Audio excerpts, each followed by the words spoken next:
Yang sama-sama kita hormati Bapak Kapolsek Prabu Muli Timur, Bapak AKP alias Suganda. Ini senama dengan saya, Pak. Ya, beda dikit. Karena di Sumatera Suganda. Kalau Bapak ke Jawa jadi Sugondo juga, Pak. Iya. Iya. Beda nasib saja saya, Pak. Yang saya hormati Kanit Samapta, Kanit Reskrim, Kanit Intel, Kanit Binmas, Kasium, dan seluruh Babin Kamtibnas yang hadir pada kesempatan kali ini, serta personil Polsek Prabu Muli Timur yang tidak bisa kami sebut asma karimnya satu persatu, yang insya Allah semuanya saat ini sedang Allah muliakan. Amin Allahumma amin ya rabbal alamin. Kenapa saat ini kita sedang Allah muliakan, Pak? Bu, ibunya satu. Ya, walaupun satu disebut, Pak, agak merajuk keluar. Jadi Bapak Ibu yang hadir pada pagi hari ini, tadi dikatakan oleh Pak MC pagi yang cerah, sama Pak Kapolsek pagi yang bahagia. Saya nambahin saja, pagi yang barokah. Amin. Sudah cerah, bahagia, barokah. Masya Allah, komplit banget. Jadi alhamdulillah kita sekarang paling tidak saat ini kita sedang dijadikan oleh Allah sebagai hamba-hamba yang mulia. Kenapa kok gitu? Alasan yang pertama, Pak, kita berkumpul di tempat yang paling mulia. Di muka bumi ini, tempat yang paling mulia itu namanya masjid. Entah itu disebut musola, entah itu disebut surau, pokoknya tempat orang sujud nyembah ke Allah untuk sholat, itu adalah tempat yang paling mulia, paling barokah yang ada di muka bumi ini. Tidak ada satupun tempat di muka bumi ini lebih baik daripada masjid, lebih baik daripada musola. Menurut saya, mohon maaf, walaupun musola ini jauh lebih kecil dari rumah kita. Mungkin rumah bapak-bapak ini mau ke kamar mandi harus pakai motor misalkan. Saking luasnya, Pak. Jauh ini kamar mandi sama kamar tidur, harus pakai motor dulu. Seluas apapun rumah yang kita punya, semegah apapun rumah yang kita bangun, tidak akan pernah bisa mengalahkan kemuliaan tempat yang saat ini kita berada di dalamnya. Walaupun saya mohon maaf, kalaupun ada masjid sudah doyok mau roboh, bocor sana sini, bolong sana sini, temboknya sudah kabur catnya, rumah kita mewah, AC-nya jauh lebih banyak daripada AC di sini. Ini berapa? Satu ya? Dua mati. Misalkan di setiap ruangan rumah kita pun semua ber-AC, kemudian di rumah kita, dalam kamar kita punya AC 10, keluar kamar betul kita. Walaupun seperti itu rumah kita, Pak, semewah itu rumah kita, semuanya pakai marmer, semuanya barang mewah yang ada di dalam rumah kita, tidak akan pernah bisa mengalahkan kebaikan, kemuliaan, keberkahan tempat yang saat ini kita berada di dalamnya. Itu alasan yang pertama. Kenapa paling tidak kita saat ini Allah sedang jadikan hamba-hamba yang mulia, karena kita dikumpulkan oleh Allah di tempat yang paling mulia. Namanya masjid, namanya musola. Makanya tidak mungkin ketika Allah takdirkan orang masuk ke tempat yang mulia dan yang paling mulia, tidak Allah jadikan sebagai hamba yang mulia, itu tidak mungkin. Orang yang Allah takdirkan kok bisa masuk ke tempat yang mulia, mesti saat itu sedang Allah muliakan, Pak. Ada masjid, kalau di kita ini ya masjid apa ini, Pak? Musola, Pak, namanya? Musola. Belum ada namanya, Pak? Oh gitu. Nanti kasih nama Pak. Ya Subondo.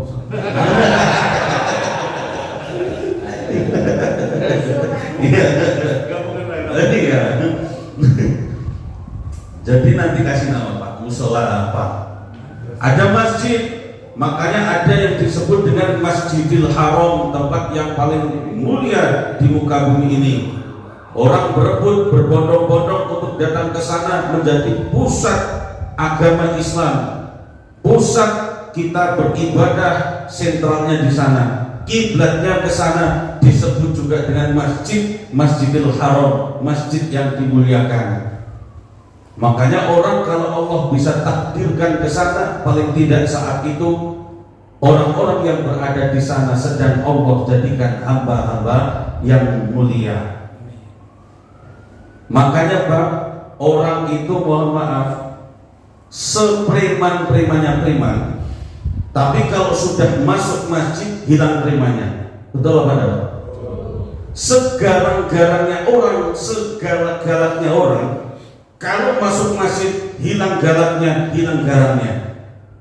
Cerewet-cerewetnya ibu-ibu, ya. Tapi kalau sudah masuk masjid hilang cerewetnya. Betul tidak Bu?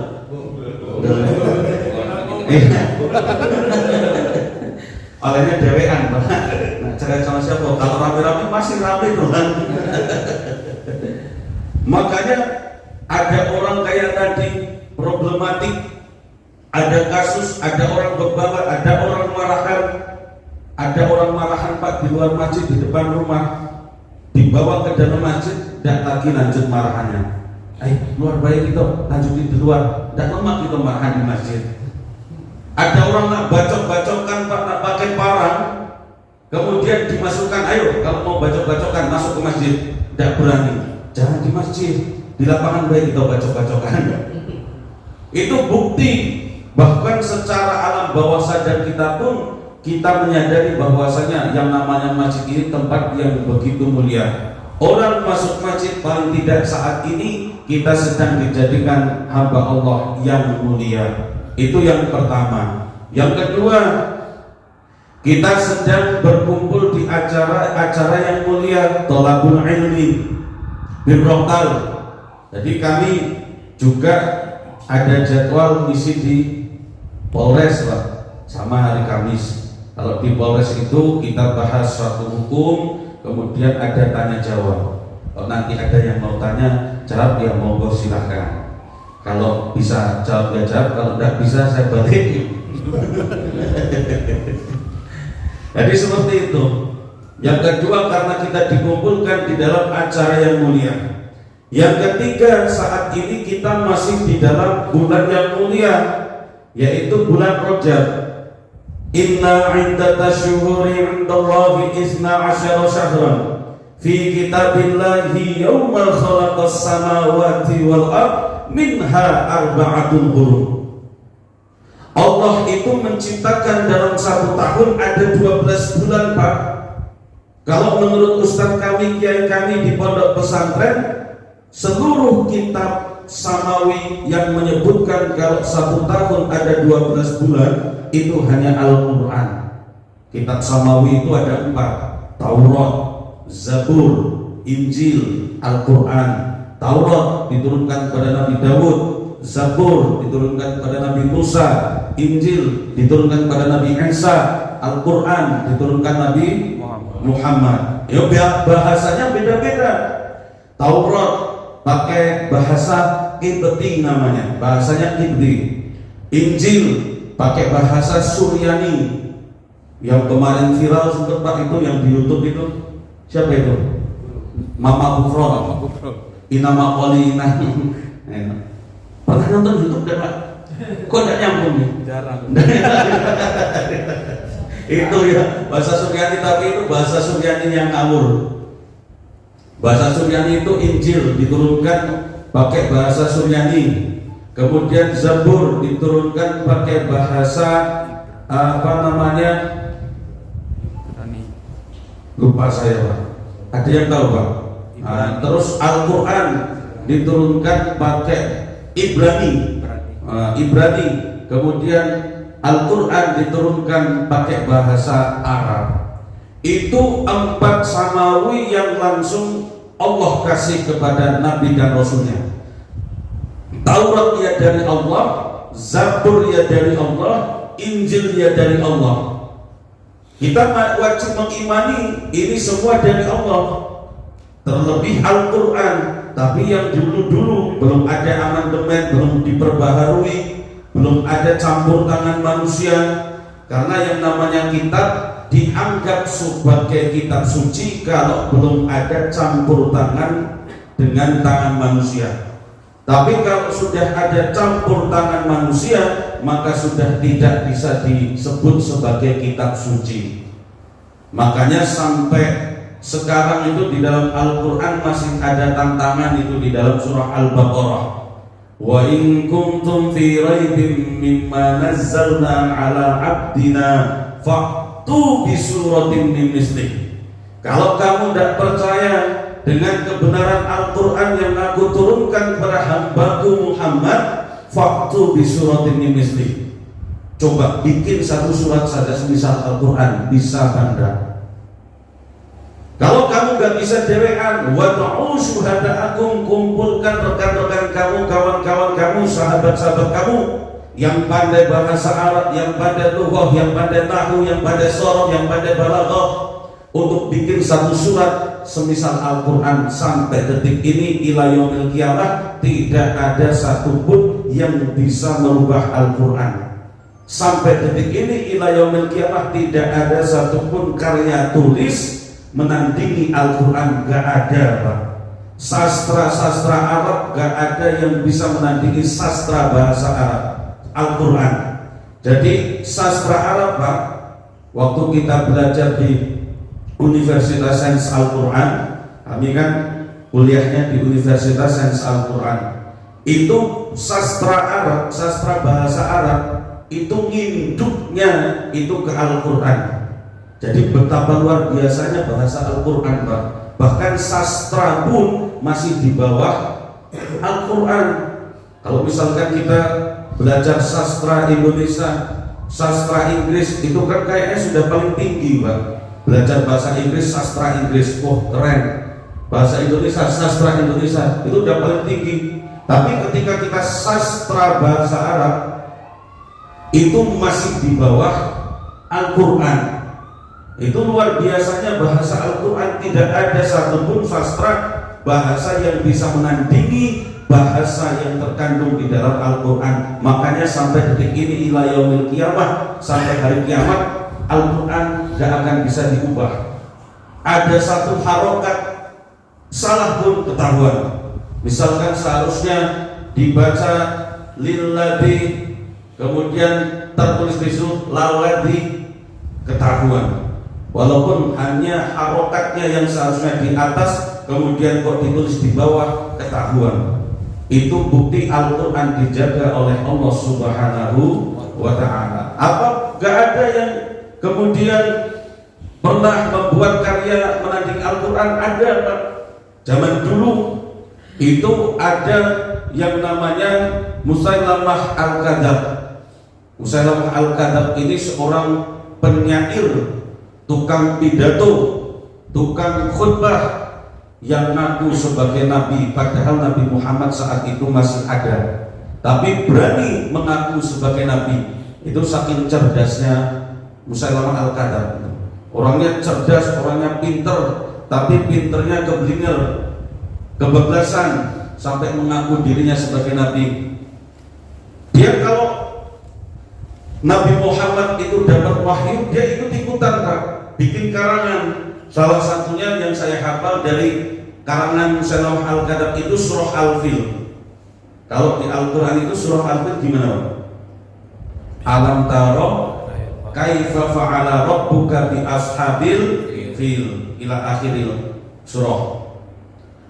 Kalau Musailamah Al-Kadzab bikin surah Al-Fil ini, Al-Fil wa mal fil wa ma adraka mal fil lahu hurtumun tawil. Itu kalau diartikan Pak, kayaknya kan ini bagus Pak. Ini kalau dibaca waktu maghrib nggak ada yang tahu ini. Kalau di belakangnya nggak ada yang hafid Quran, ini semuanya ngangguk-ngangguk baik Pak, apalagi pakai nada yang bagus. Bismillahirrahmanirrahim. Al-fil wa man fil wa ma adraka man fil. Allahu Akbar. Gak ada yang tahu itu Pak. Gak ada yang tahu kalau itu bukan Al-Quran. Bagus secara retorika bahasa, secara kaidah bahasa bagus, tapi kalau diartikan kayak lagi ngomong sama anak TK. Anfil, gajah. Wa malfil, apa itu gajah?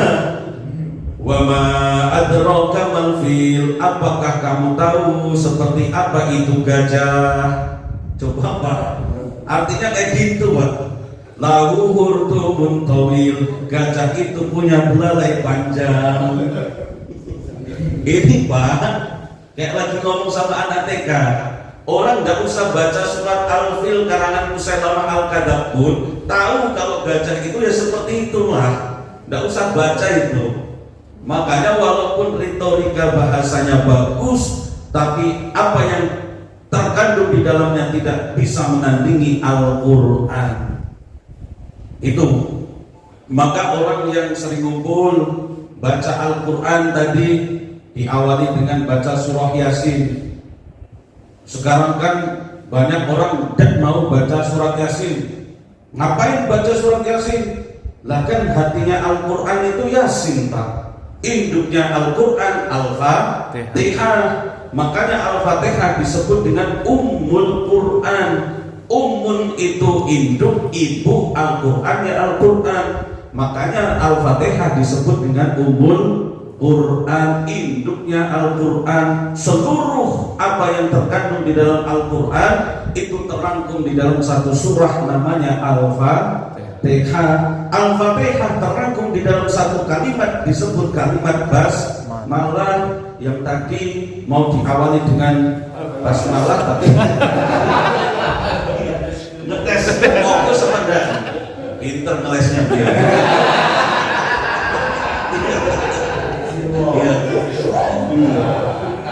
Di dalam satu kalimat namanya basmalah. Basmalah dirangkum di dalam satu huruf namanya huruf ba. Makanya di dalam tafsir, kalau kita belajar tafsir, saya dulu di pondok pesantren, tafsir huruf ba itu bi kana makana wa bi yakunu kana mayakunu. Sesuatu yang dulu belum ada sekarang ada itu ya kuasa Allah, yang sekarang ada nanti nggak ada juga kuasa Allah. Maka luar biasa itu kalau kita belajar Al-Quran. Ya kalau kita tidak mampu baca seluruh Al-Quran, ambil hatinya, ambil induknya dibaca. Paling tidak dibaca itu induknya Al-Fatihah. Tidak mampu baca Al-Fatihah, Bismillah. Dilanjutkan baca hati Al-Quran apa? Yasin, hatinya Al-Quran Yasin Pak. Kenapa kok tidak baca satu Al-Quran baik? Kenapa nak Yasinanian? Ya kalau mampu Pak, waktu bin Rotal khatam Al-Quran dari Al-Fatihah sampai Anas tidak apa-apa. Bagus, Alhamdulillah. Kalau mampu ya monggo. Kalau tidak mampu ambil yang poin-poinnya. Intisarinya apa? Al-Fatihah. Syukur-syukur dibaca, tidak cuma Bismillah. Kemudian hatinya diambil apa? Ya Yasin. Ya kalau mau dibaca semua waktu bin Rotal Al-Quran semua ya Alhamdulillah khataman. Kalau biasanya di pondok pesantren itu khataman ya banyak makanan kayak gini Bang. Nah, makanya saya masuk sini apa ini khataman.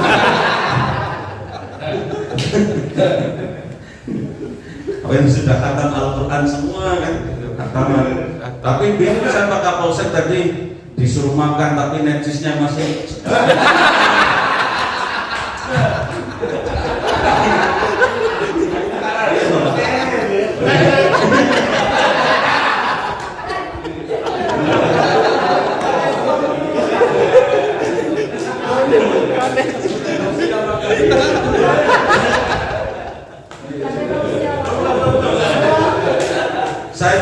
saya hitung tuh necisnya banyak nih ya. Rapor tiang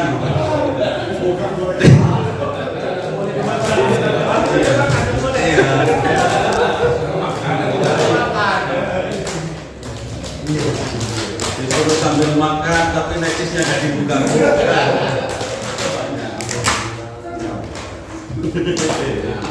Nah, kan Pak Kapolsek sebenarnya beliau-beliau ini sudah pengen makan. Pengen izin. Cuma berkata yang buka duluan. Ini juga ditaruh di tengah, jauh ambil.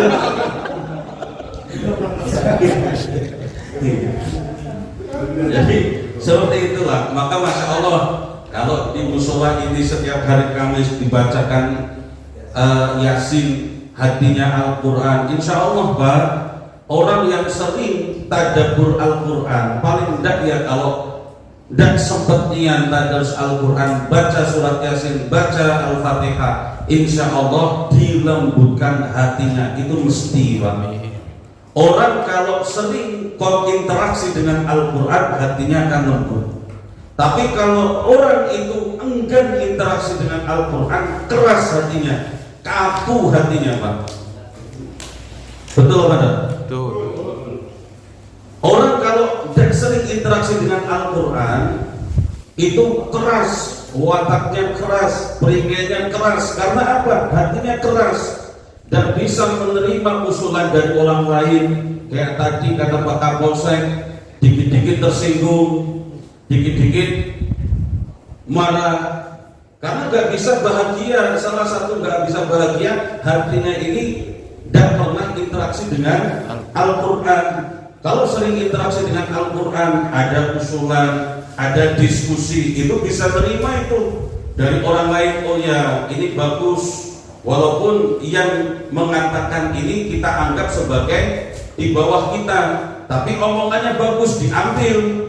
Karena ada kaidah untur maqalah wala tantur man qala.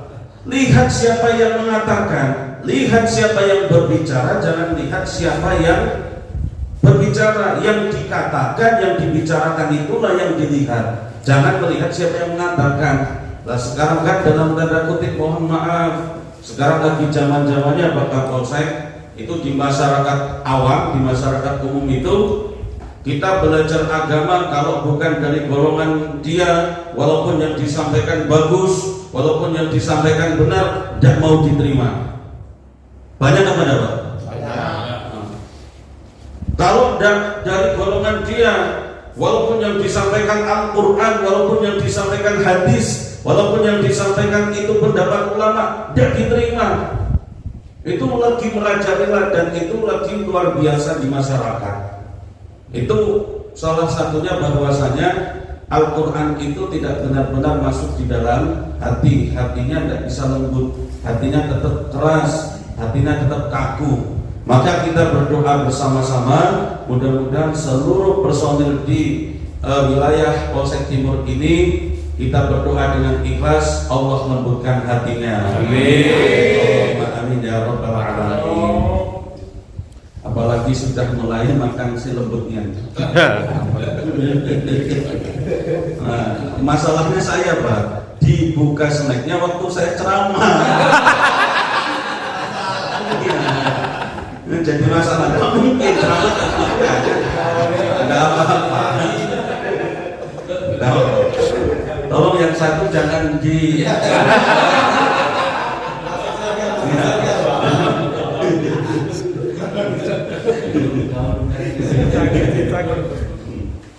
Bapak Ibu rahimakumullah. Maka di sini kita sama-sama mengambil hikmah dari peristiwa Isra dan Mi'raj. Isra itu Pak, artinya perjalanan antar dunia. Perjalanan dunia itu Isra, horizontal. Perjalanan yang datar dari Masjidil Haram ke Masjidil Aqsa. Mi'raj itu naik.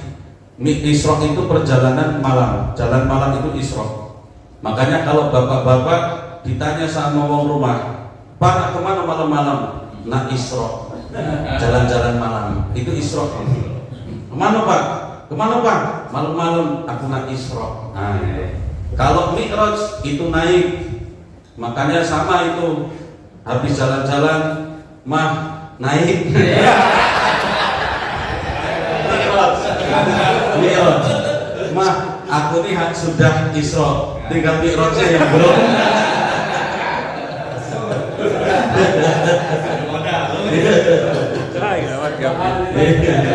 Gawat ini. Jadi bapak-bapak, ibu-ibu rahimakumullah, oleh-oleh dari peristiwa Isra dan Mi'raj itu kita sama-sama sudah tahu syariat yang paling mulia, syariat yang paling agung namanya sholat. Dulu Pak, Kanjeng Nabi Muhammad itu menerima perintah sholat. Bapak-bapak sudah tahu lah berapa pertama kali Allah perintahkan untuk menjalankan sholat kepada Nabi Muhammad Pak. 50. Turun ke langit ke-6, ketemu sama Nabi Musa. Muhammad, umatku ini tidak akan kuat kalau satu hari 50 waktu untuk sholat. Sana nawar ke Allah, naik lagi ke Sidratul Muntaha, nawar ke Allah jangan 50, naik jadi 45, turun sama Nabi Musa, ditanya berapa perintahnya yang sekarang, 45. Wahai Nabi Musa, masih keberatan, naiklah kamu, nawar lagi, kalau 45 gak akan sanggup. Naik jadi 40, sama Nabi Musa masih mengatakan, Muhammad, umat kamu ini kecil-kecil, pendek-pendek, hitam-hitam, pesek-pesek, gak kuat kalau 40. Sampai akhirnya Pak, naik turun segala macam itu, tawar-menawar sama Allah. Akhirnya sampai saat ini 5 waktu. Bilangan sholat itu dikurangi oleh Allah, dispensasi oleh Allah, dikasih rukhsah keringanan oleh Allah yang tadinya 50 kemudian menjadi 5, tapi pahalanya tidak Allah kurangi. Buktinya mana? Dalilnya mana? Allah menurunkan ayat, man jaa bil hasanati falahu asyru amsalika.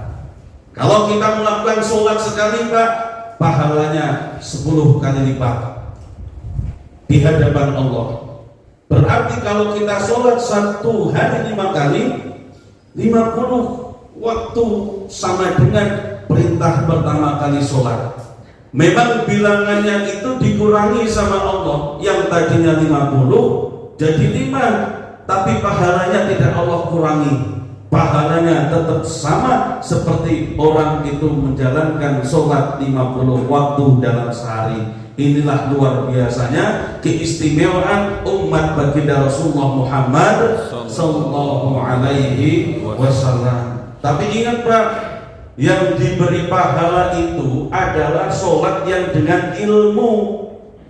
Mohon maaf yang saya lupa, karena kita ibadah tanpa ilmu mardudotun natuk baru. Kita ibadah tanpa ilmu, maka ibadah kita itu tidak akan pernah ditolak dan tidak pernah akan diterima oleh Allah Subhanahu wa Ta'ala. Kita sholat tapi tanpa ilmu gak akan diterima Pak. Bukti bahwasanya sholat harus pakai ilmu.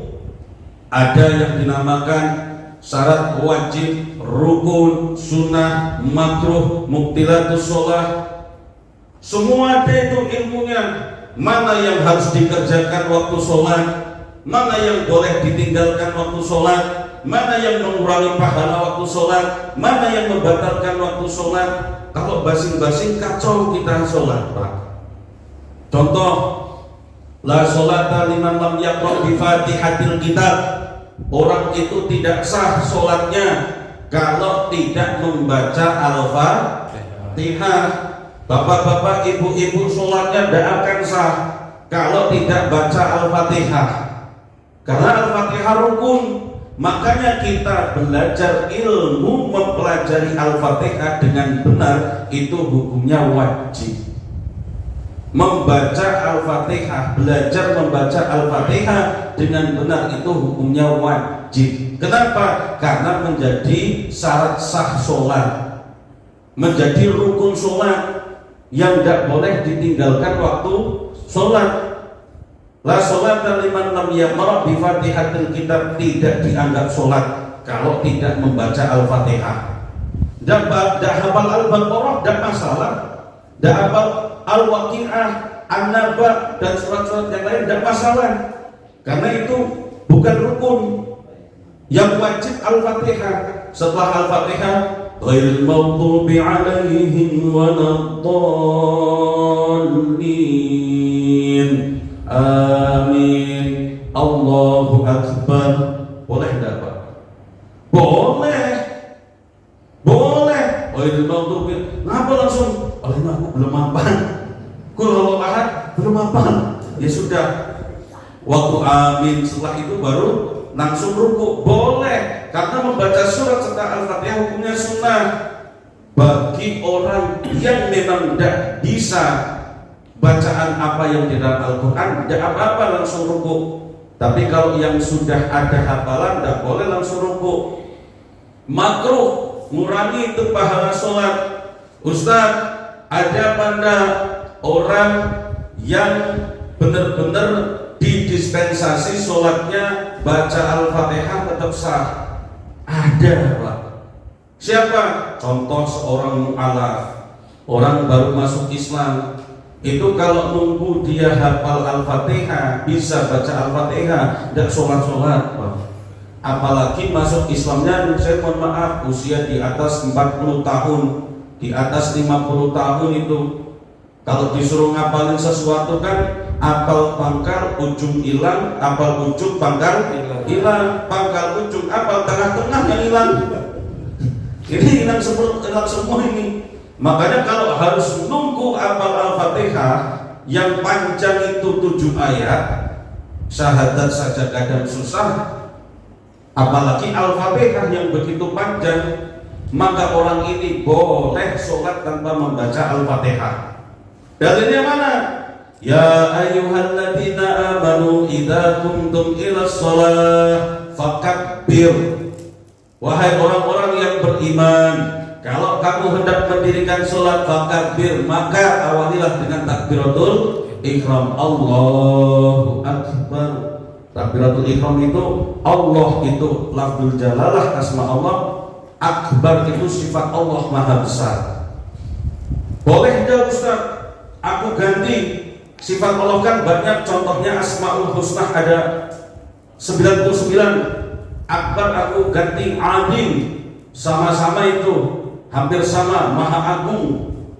Allahu Akbar aku ganti ya waktu sholat zuhur, Allahul Adim. Tidak boleh, haram, walaupun sama-sama sifat Allah. Paten, pakem takbiratul ihram itu bunyinya Allahu Akbar, lafadznya Allahu Akbar, tidak boleh diganti dengan sifat Allah yang lain.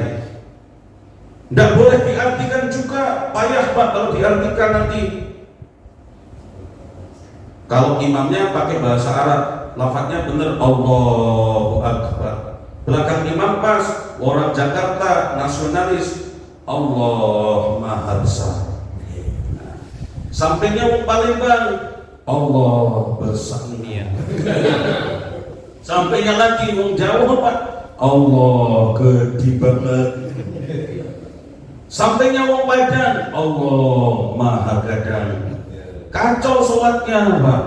Maka di dalam sholat saja kita sudah diajarkan bahwasanya tidak ada ras, tidak ada suku, tidak ada bahwa identitas masing-masing. Semuanya satu, Allahu Akbar. Walaupun orang Jawa, Allahu Akbar. Orang Sumatera, Allahu Akbar. Orang Papua, Allahu Akbar. Apapun sukunya, Allahu Akbar. Tidak ada rasis di situ. Maka di dalam sholat sudah mengajarkan toleransi yang luar biasa. Penyatuan dari suku, budaya disatukan, gak dibawa lagi. Gak peduli apapun warna kulitnya, tidak peduli dari mana pun asalnya, tidak peduli dari suku apapun, dari suku apa dia berasal, tetap waktu sholat kita satu tujuannya, Allahu Akbar. Maka luar biasa. Ini benar nih, selama-lamanya ada di Pak. Loh Pak, kalau saya ngaji di pesantren itu benar-benar sampai lamonian Pak. ngajar anak-anak tuh, sampai anak-anak tuh kadang nggak ada yang dengerin, tidur semuanya. Nah takutnya di sini mah itu juga. Nah, kami ada pondok pesantren Pak di Muara Sungai, pondok pesantren NU di Kecamatan Cambai, Polsek Cambai masuk kurang lebih 700 meter lah. Sebelah kiri ada gapura pondok pesantren Nahdlatul Ulama di situ. Nanti kalau misalkan bapak-bapak punya sanak saudara yang lulus SD atau lulus SMP, ya siapa tahu pengen lihat-lihat, pengen nyantrikan anak saudara, tetangga informasi, monggo silahkan bisa lihat. Baru peletakan batu pertama 2019 oleh waktu itu Bapak Gubernur Herman Deru, kemudian sama Pak Wali Kota saat itu Pak Rito Yahya, di masih tahap pengembangan dan pembangunan. Jadi seperti itu. Mungkin kalau misalkan nanti ada yang mau memasukkan anak ke pesantren, entah tetangga atau dari keluarga sendiri, ya monggo silahkan bisa diinformasikan. Ini boleh promosi di kita udah Pak? Boleh kan? Iya. Juga buka usaha Pak di Padat Karya depan pom bensin tuh, depan pom bensin Padat Karya itu di ruko ayam cobek Pak. Tahu enggak Pak? Iya. Kalau yang belum tahu ke sana makanya biar tahu Pak. Iya. Iya, samping santunan hati ayam cobek itu. Kenapa kok saya buka usaha? Karena kiai kami dulu mengatakan gini Pak, Bayu, kamu perantau di Sumatera, kalau nanti kamu ngajar santri itu usahalah, bikin usaha, daganglah, agar kamu itu tidak mengharapkan sesuatu imbalan dari kamu ngajar santri. Agar kamu ini kalau ngajar santri benar-benar pengen santri bisa ngaji, tidak berharap sesuatu dari santri. Kalaupun ada sesuatu dari santri ya alhamdulillah, kalau enggak ada ya enggak berharap karena sudah punya usaha sendiri. Nah gitu. Maka nasihat itu saya pegang, nasihat kiai kami itu saya pegang, Kiai Abdullah Maksum itu saya pegang. Makanya ya sambil ngajar santri, ya sambil buka usaha. Ya kalau ngajar santri tidak kepikiran ini santri belum pada bayar, aku nak beli beras. Nah, masalah gitu Pak.